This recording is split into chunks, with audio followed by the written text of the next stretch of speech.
It all starts with a thought. You didn't ask for it, you never wanted it, but it's here, and now the game has changed because that thought is not your friend. It's not telling you how strong you are or reminding you that you always find a way. No, it's informing you that you're finished, tired, weak, chanting that you'll get them tomorrow, kid, softly at first, then a little louder and a little louder until the message becomes unmistakable, and in this moment, it's not your legs that become vulnerable, it's not your lungs, this situation transcends the physical. You are in the ring with your mind, this is when the gloves come off. It's fight or flight, and in your gut, you know it's nothing more than a front, intimidation, life's way of separating the average from the exceptional, but this is not about knowing the truth, it's about having the courage to stand up to it, because that voice is continuously showing you your distress, your pain, your fatigue, it's pointing to an empty well, telling you that you have nothing left, and perhaps in a different universe you'd listen. But in this world, the well always goes deeper. There is always more to give.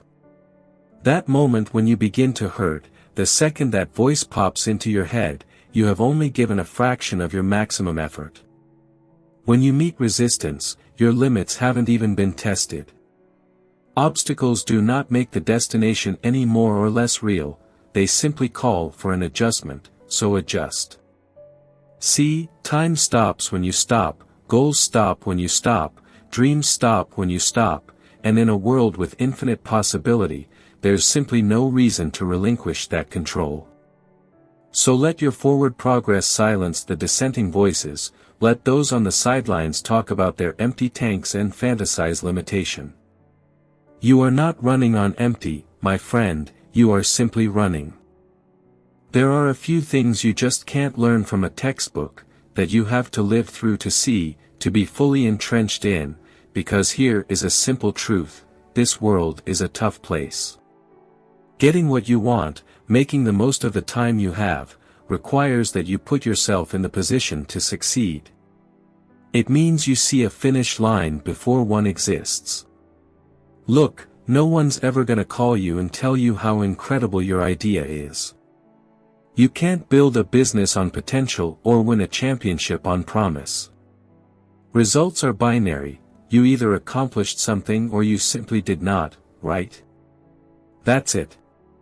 That's what people see, the result. So that means every second, every step of the way from where you are right now until you cross the finish line depends on you and your thoughts, how you internalize failure, how you look at setbacks. When no one is around to pat you on the back or tell you how great you are, will you have enough self-belief to move forward?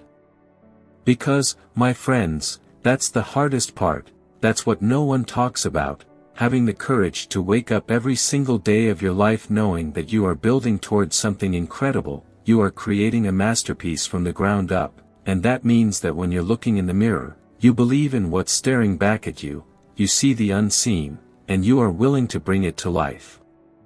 That is the foundation that you build greatness on, and it's a daily pursuit, creating milestones, designing the small wins that keep you going, that keep you moving, that get you past all those times you so desperately want to turn around, but know that for you, it simply isn't an option. That is not your reality. You have more waiting for you, and so you press on, cloaked in confidence, you move into the unknown, seeking the day the rest of the world looks up and calls you lucky.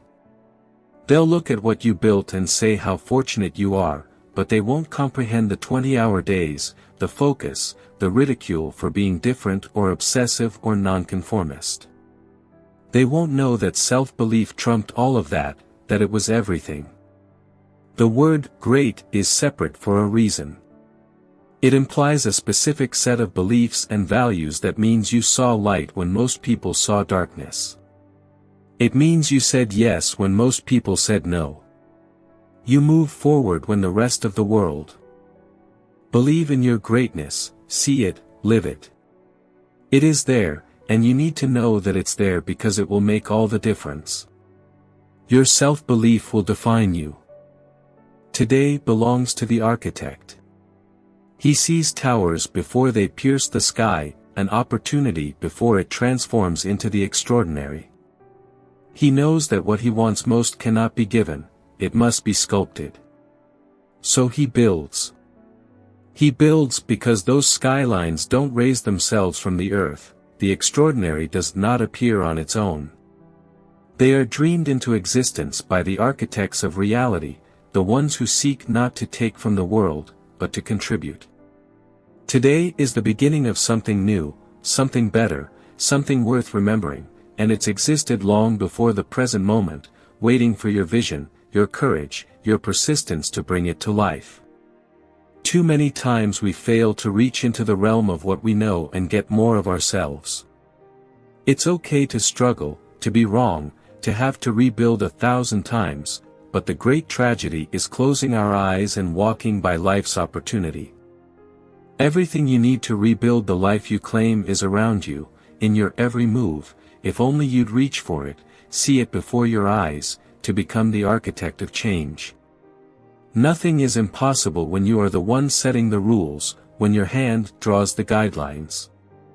You are not at the mercy of the world, you are creating it. This is yours, then there will never be a moment like it again.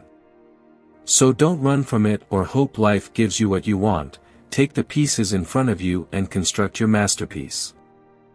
The mind is like water, necessary for survival, productivity, but can just as easily drown out that likelihood of success, and I can tell you with confidence, you've never seen your body's limitations, what you've seen are the limitations of your mind. When you're tired or uncomfortable, weak or unsure, these things start as fear being planted in your brain and attempting to grow roots, looking to acquire the real estate that exists between your ears.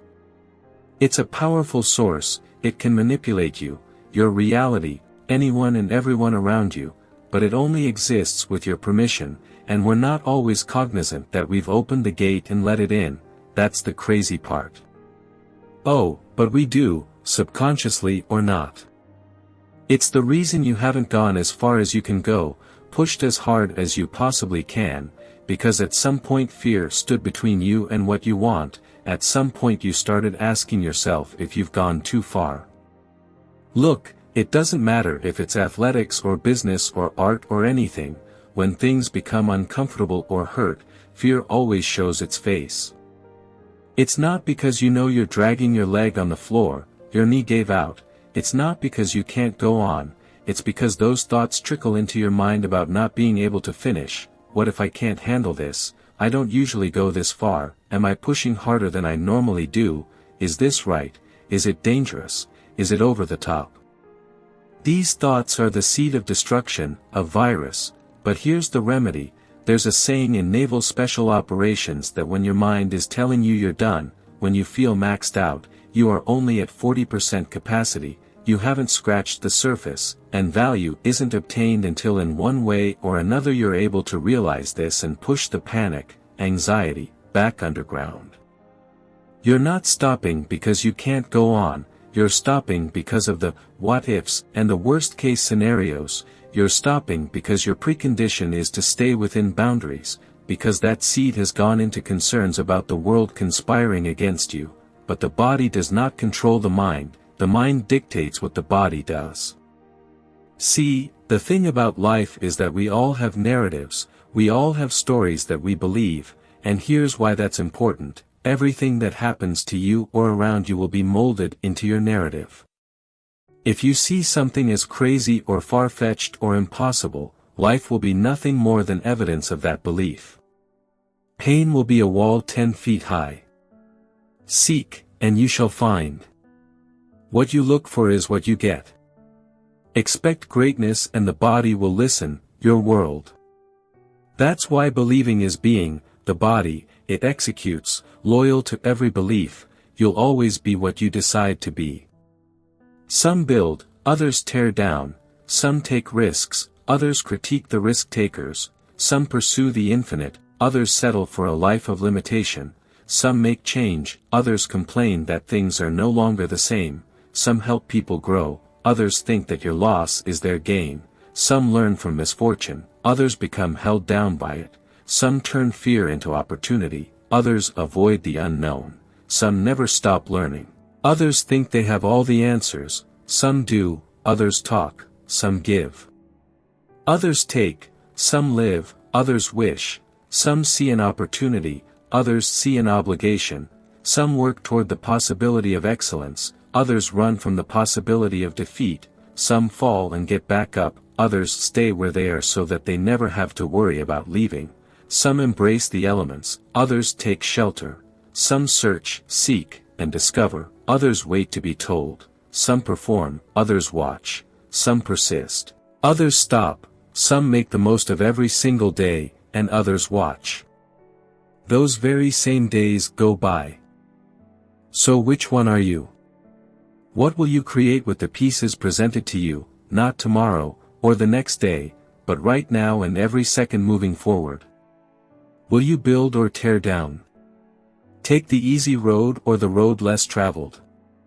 When all is said and done, and you come to the end of your story, what will it say?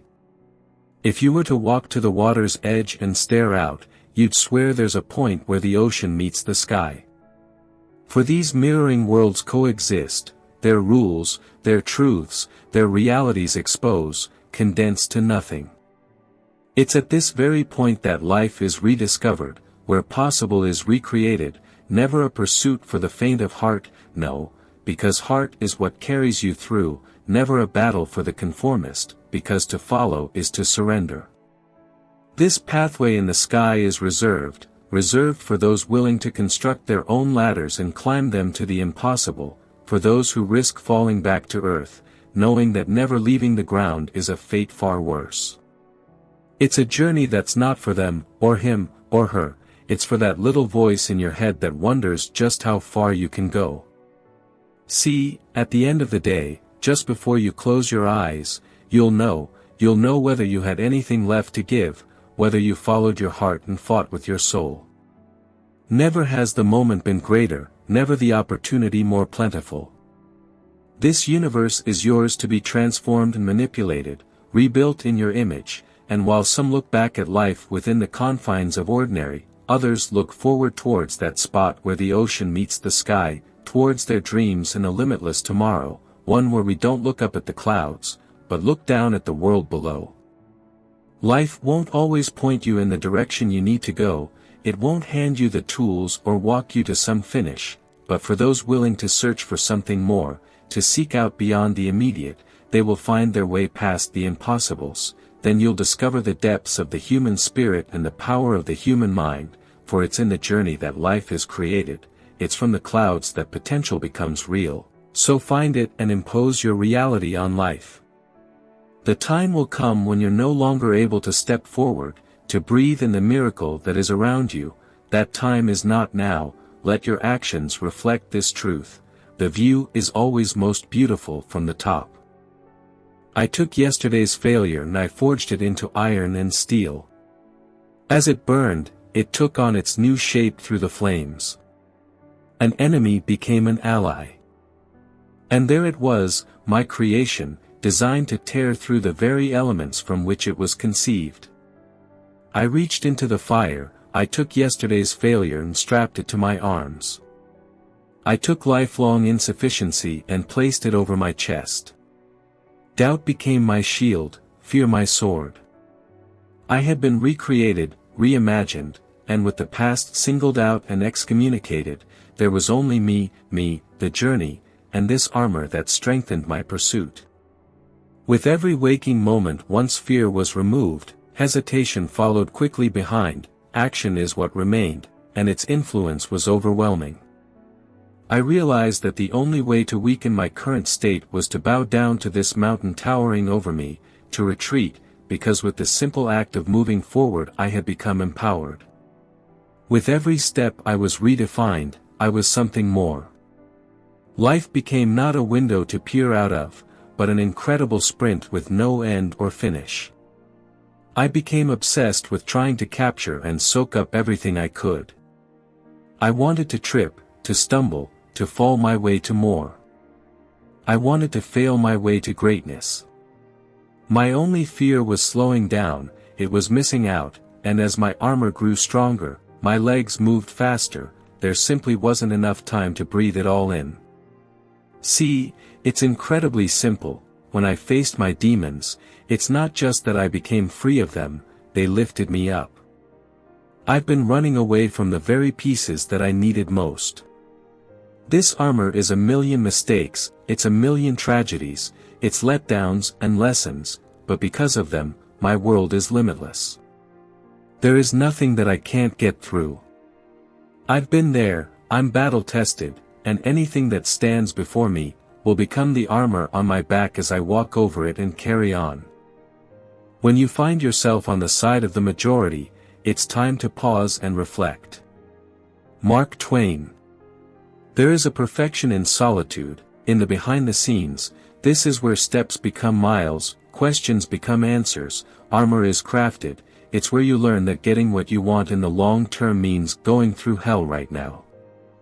Proving to yourself that you can do it, not once, but over and over again, because the time will come when life hits hard, when it brings you to your knees, but the battle-tested stand up, their demons were made to be conquered. The trail before you, it strengthens the mind, it tests the heart, it lights a fire in the soul. This trail has one priority, to teach you that quitting is not circumstantial, it is a trait you either do or you do not, and if you don't quit here, you will not quit anywhere. See, life's obstacles are relative. So they're difficult, but compared to what, who you are now, or who you were yesterday. There are things we avoid our entire lives because we don't question the narratives we've written. Look, until you teach yourself that you're capable of climbing up the mountain, you will always go around it. That is why excellence is earned, confidence is gained when they are sleeping, you are working, when they're critiquing, you're creating. You know there's a way, because there always has been, you've been, but you got off, you've been tired, but you pushed through. Why should now be any different, why should it ever be any different? Today you sow, tomorrow resort, and it is impossible to stop a mind convinced of that. If you don't allow yourself to be vulnerable, you forfeit your greatness. If you don't risk failure, you have no shot at being the one who makes a statement. If you don't risk them laughing at you, you have no shot at them clapping for you. If you don't risk trading today for a future outcome that's uncertain, you'll never know the fortune that future held. Yeah, being vulnerable, it's difficult, it's hard, it hurts, but it has to. It's the ocean that separates what you have from what you want, the mountain stands between who you are and who you want to be. Being vulnerable, it means you stop looking at what can go wrong and you start thinking about what can go right, because every question's a double-edged sword. Like you release that song because it could flop, but it will also kickstart your dream. Do you make that first trip to the gym because you'll probably look like you have no clue what you're doing, but it could also lead you to feeling better about yourself than you ever have before? Do you apply for that promotion because you could be let down, but it can also lead to a career transformation? Do you see the dynamic here?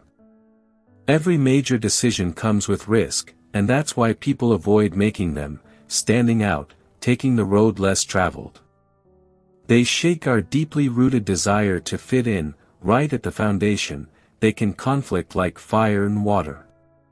See, so much of our stress comes from a need to belong, to preserve a reputation, to be cool. You want a fun experiment? Watch how fast being cool turns into mediocrity. It's doing the things that are not cool over and over again that constitute greatness. The ones who are different, bold out there, they change things. The ones who are okay being called irrational, okay being laughed at, okay with failing and not getting it the first time around. If you do not let yourself be vulnerable, you never experience failure on a significant level. You don't fail, you don't learn, you don't grow, and if that's the case, forget about the top of the mountain. Safety, comfort, a flawless reputation gets you a nice seat at the bottom, looking up at greatness, at those who saw the opportunity and were willing to take a chance. So while you climb, keep your eyes on that big picture. Remember that we outgrow our worries. Through each stage of our lives, We look back and we've realized that our previous priorities were misaligned, we worried about things that didn't matter, allowed our decisions to be guided by variables that were irrelevant, and that's the beauty of risk, it escalates this realization, which is further and further past the little things that mean less and less with each step taken. Your mistakes will not matter, criticism from strangers will not matter. What will matter is whether you took control and did something meaningful with your life, whether you followed your heart and your instinct, and I know it's hard, I know it's uncomfortable, I can't sit here and guarantee the path will be paved out in gold, everything will go how you want, but I can promise this, you will learn, you will adapt and move forward. I can promise that the critics and the naysayers get smaller and smaller until they fade out of the picture altogether, and most importantly, I can promise that if you don't do anything, you will not go anywhere, and that is the only way to fail. So trust yourself, trust the process, believe that you are extraordinary, and goalie made your match. There's a very specific place I encounter almost every day where the sidewalk ends, a crossroads exists, and anyone who approaches it is presented with a handful of options. As time's gone on, I've formed quite the relationship with this spot. You're probably wondering why, who cares, don't you have better things to think about than the end of a concrete slab? Well, let me ask you something, at its core, how do you define success? What is getting what you want? What does that take? Because if someone asked me, I wouldn't have to say a word, I could point to that random arbitrary intersection and let it do all the talking for me. So let me explain. For those who know nothing about me, I am an avid runner, and almost daily I put my running shoes on, I hit the pavement, most of the time long distances, sometimes middle distance, and it's a sacred time for me to push myself, to test my will, ultimately to see if I can be better today than I was yesterday, and every time I approach the end of my workout, I inevitably arrive at this spot, which is about a mile from my doorstep, and it forces me to ask a serious question, how bad do you want to win?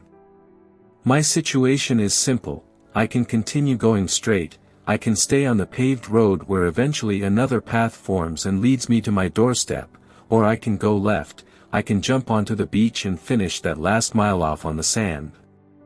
Certainly not a life or death decision, both paths leave me home, but I'll tell you something, when you're tired, when you're thirsty, when you've been running in the South Florida sun in August, running in the soft sand sucks, and it sucks just enough that you question every step. And I remember the first time I opted for the beach, right? Didn't think too much of it, but very quickly that changed. As every step sunk into the sand, as the sun glared down at me, I immediately began looking for a cop-out. Every thought revolved around the idea that I could stop, that this was stupid, it was unnecessary discomfort, why the hell didn't I just stay on the sidewalk? But as you can imagine, time passed and I arrived home. The next time, presented with the same situation, I went left, and I felt the same way, but having done it before seemed to ease my mind. I put up with the physical obstacles, the mental gymnastics, and I got home, and then there was a third time, and a fourth time, and a fifth time, and then it became part of my routine, in a few weeks, and I realized that my thinking was completely different, and this is the important part, okay? See, now at this point there were no negative thoughts, there was no self-loathing, my brain wasn't creating a sob story or attempting to highlight the impracticality of my decision, no, it was just routine, it was just what happens when you approach the end of your run. It doesn't matter how far you've gone, how hard you've pushed, how tired you are, you go left, you run on the beach, that's it, period, and it's a funny thing, when you've convinced yourself there are no other options, it becomes incredibly easy to adapt. You may understand where I'm going with this little story, because the morale isn't about running or the beach or Florida summers, it's about laughing in the face of those little inconveniences life throws at you, doing the small things that make you better, putting yourself through the struggle in the short term for the win in the long term, training your mind to become stronger, because I'll tell you, when it's hot, when you're tired, it becomes incredibly difficult to think about the macro. Our mind focuses on the small things then. Now, why put yourself through unnecessary hell? But what we learn when we do this is that not only do we become accustomed to anything, but we want the next thing. The reward becomes bigger than the temporary struggle. It's a mutual exchange, sweat for progress, pain for momentum, for a win. Humans are incredible in what they can achieve, how they can adapt to problems and rise above any set of circumstances, and this means when you come to your crossroads, maybe it's not physical, maybe it's completely mental, maybe it's a decision that you're scared to make, an obstacle you've been avoiding. It means you stop taking the easy road, and you run right through it. You collect your bruises and scars and come out better for. Because those small decisions matter, the meaningless runs in. The sand become very meaningful. They're the roots that grow into your subconscious mind that encourage risks, that whisper in your ear that you are better, that you're worthy of more, and if you can't train your mind to fight the small battles, the big victories will forever be reserved for the people you see on TV, the biographies you read on the weekends, and that's not you. You're not average, so stop thinking like you are, you follow. Start stacking your pain, your discomfort, the little inconvenience, just to avoid, stack them like bricks, because in time, you'll have something very real to stand on. There's a substantial disconnect between what we envision and what we actually experience. And we make the plan, we think it's perfect, we're ready to go. Sure, I have my race plan, I'm gonna sprint the last mile. Yep, I know exactly what my career's gonna look like. Here are the steps I'll follow, this plan in the morning, this one in the afternoon. But then you're in the midst of the battle, right? And when you're in the trenches, you quickly realize that you didn't take into account a variety of factors, and funny enough, these factors are what make victories so difficult to begin with: the required patience, the persistence, the instinctual desire for routine, to know, to predict. I'm sure enough, that time comes, you go to sprint the last mile, but you didn't realize you'd be fighting just to keep going, let alone increase your speed.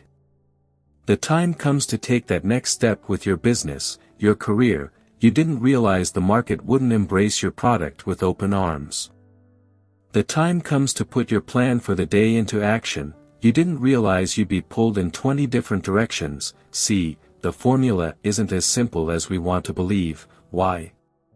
Because we attack armed with the wrong idea. Just as much as life is about executing a plan, it's also about taking the unplanned and making it work, the unexpected, life's curveballs. You know, they're not entities that work outside the scope of your game plan, they are your game plan.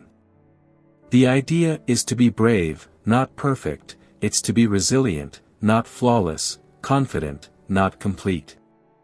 The best athletes don't train to be perfect, no, they train to tolerate discomfort. Because guess what, if you can't adapt, you die. If you can't adjust, you lose. Life will never conform to your plan.